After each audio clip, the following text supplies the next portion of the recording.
Good evening students. Welcome to today's PEP activity. In this session we are going to discuss whole numbers and its properties as Math Olympiad. First, what are natural numbers, children? Natural numbers means numbers which we use for counting. See, when we have some chocolates, a bowl of chocolates, a bowl of something like flowers, how will you count? We'll count with 1, 2, 3 and so on. So, the numbers which we use for counting are called natural numbers, and the natural numbers are denoted by letter n. Okay, see, n equal to 1, 2, 3, 4 and so on. Okay, if we see this natural number system, 1 is the smallest natural number. Okay, and then there is no end for numbers. So, we cannot say what is the greatest natural number. Okay, and then whole numbers. Natural numbers along with 0. See, if for this system, if you add one more number 0, then that system is called whole numbers, and whole number system is denoted by letter W. So, by looking at this, we can say that the smallest whole number is 0. As there is no end for the numbers, we cannot say the greatest whole number also. Next, the same thing is given here. Next, see, for any number, if you add 1, we get its successor. The given number's successor. From the given number, if you subtract 1, we get the given number's predecessor. Next, natural number 1 has no predecessor. Why? Why natural number 1 it's not having predecessor? Because do we have any number before 1? We don't have. 1 is only the first number. As it is not having before number, then natural number 1 has no predecessor. Okay. Next, whole number 1 has predecessor. Why? Why natural number 1 has no predecessor? Because in natural numbers, 1 is only the smallest. We don't have less than that. Okay. Whole numbers 1 has predecessor. Why? In whole numbers 1, see, from 1, if you subtract 1, we are getting 0. In whole numbers, we have 0, right? So, whole number 1 has predecessor. That means it is having before number, right? So, whole number 1 is having predecessor because we have 0. Okay. And whole number 0 has no predecessor. See, in whole number system, the smallest number is only 0. We don't have before number to 0. So, whole number 0 does not have predecessor. Next, properties of whole numbers. In this, the first property is closure property. What is closure property? You take any two whole numbers, okay? Take any two whole numbers. What are whole numbers? Number starts with 0, 0, 1, 2, 3 are called whole numbers, right? In these whole numbers, take any two whole numbers and add them, subtract them, multiply them, divide them, okay? In which case, we get a whole number. We have to check them, okay? Let's add, subtract, multiply and divide two whole numbers and check the answers. Let's observe them. Here I have taken 4 and 7 as two whole numbers. 4 and 7 are whole numbers only, right? Yes. Let's add them. What is 4 plus 7? 11. 4 into 7? 28. 4 minus 7? See here, when you subtract a greatest number from small number, what to do you know? Normally 7 minus 4 is 3. But when you are subtracting greatest number from smallest number, the answer will be negative. Okay. And then 4 divided by 7 means 4 by 7. Now tell me children, in these answers what are whole number? 11 is a whole number. 28 is a whole number. Minus 3. Do we have negative numbers in whole number system? No. So it is not a whole number. Okay. And 4 by 7. Do we have fractional numbers in whole numbers? No. So this is also not a whole number. That means whole numbers are closed under only addition and multiplication. That means while adding only we are getting a whole number. While multiplying only we are getting a whole number, right? So closure property satisfies only under addition and multiplication. It fails under subtraction and division. The same thing here I specified. Whole numbers are closed under addition, multiplication. It fails under subtraction and division. Next, commutative property. See, in commutative property, let's give a general rule. General rule means instead of taking examples, let's go with a formula. Okay, rule. So let's consider A and B are any two whole numbers. Okay, A and B are any two whole numbers. Then let's check what is A plus B and B plus A. A minus B, B minus A.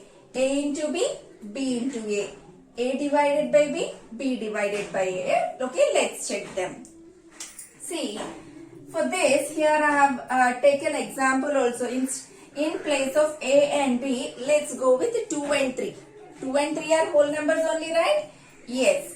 So let's check A plus B and B plus A. That means 2 plus 3 and 3 plus 2. 2 plus 3 is 5. 3 plus 2 is also 5. So we can conclude that A plus B and B plus A are equal, right? That means what you can understand from this point, we can add two whole numbers in any order. 2 plus 3 and 3 plus 2 both gives the same answer. So A plus B equal to B plus A. This is called commutative property under addition. Commutative property under addition. Okay, next A minus B and B minus A. Let's check A minus B value and B minus A. Here also I have taken the same numbers 2 and 3. 2 minus 3, 3 minus 2. We know 3 minus 2 is 1. Right? What is 2 minus 3? When we subtract a greater number from smaller, we get a negative number. Tell me children, minus 1 and 1, are they equal? No, they are not equal. That means A minus B is not equal to B minus A. That means commutative property fails under subtraction. Fails under subtraction and multiplication.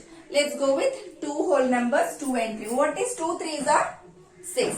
3 2s are also 6. So we can multiply two whole numbers in any order. This is the general form. A into B equal to B into A is called commutative property under multiplication. Is it clear? Next, division. A divided by B and B divided by A gives the same answer or not. Let's go with an example. See here, 2 divided by 3 means 2 by 3. 3 divided by 2 means 3 by 2. Is 2 by 3 and 2 by 3 and 3 by 2 are they equal? They are not equal, right? So A divided by B, B divided by A, they are not equal. So commutative property also fails under division. Third property is associative property. In associative property we discuss among three numbers. Let's take A, B, C are any three whole numbers, right? Then A plus B plus C equal to A plus B plus C. If we see what is the difference between the LHS and RHS, the grouping is different. See brackets. In the LHS part, A and B is having brackets, and in RHS, B and C are having the brackets. So let's go with an example. Here I have taken, instead of A, B, C, let's go with 2, 3 and 4. As 2, 3 and 4 are whole numbers. See, when we have something in the brackets, as per the BODMAS rule, BODMAS, we have to simplify brackets first. Okay, let's simplify. What is 2 plus 3 children? 5.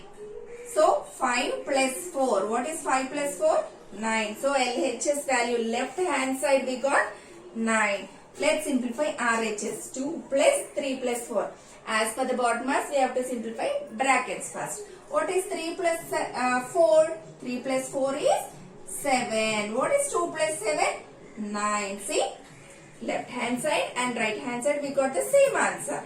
That means A plus B plus C equal to A plus B plus C. This is called associative property under addition. Now under multiplication. See, A into B into C equal to A into B into C. Let's go with an example here. A let's take A as 2, B as 3, C as 4. Again, as for the bottom mass, brackets needs to simplify first. 2 3s are 6, 6 4s are 24. So left hand side 24. Right hand side 3 4s are 12. 12 into 2, 24. See, right hand side also we got the same number. That means A into B into C and A into B into C are equal. This is called associative property under multiplication. Here we discussed under addition and multiplication. What about subtraction and division? Subtraction and division fails. Okay. Next, distributive property, well known property to us, right?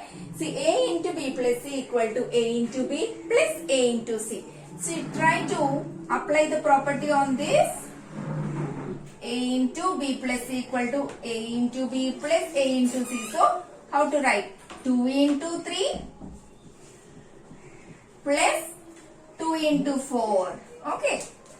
So 2 into 3 plus 4 can be written as 2 into 3 plus 2 into 4. Okay. Sorry, into.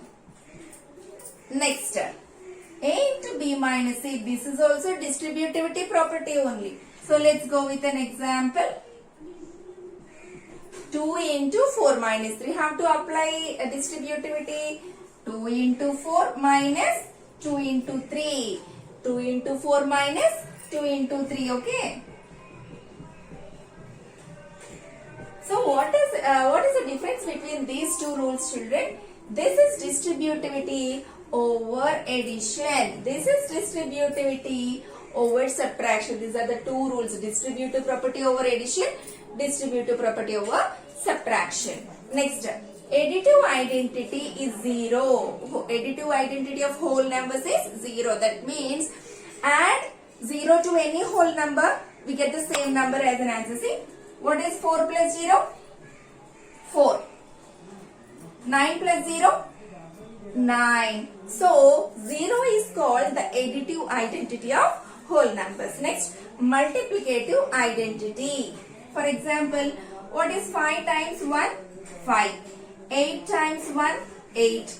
See, if we multiply any whole number with 1, we get the number itself. So, 1 is called multiplicative identity.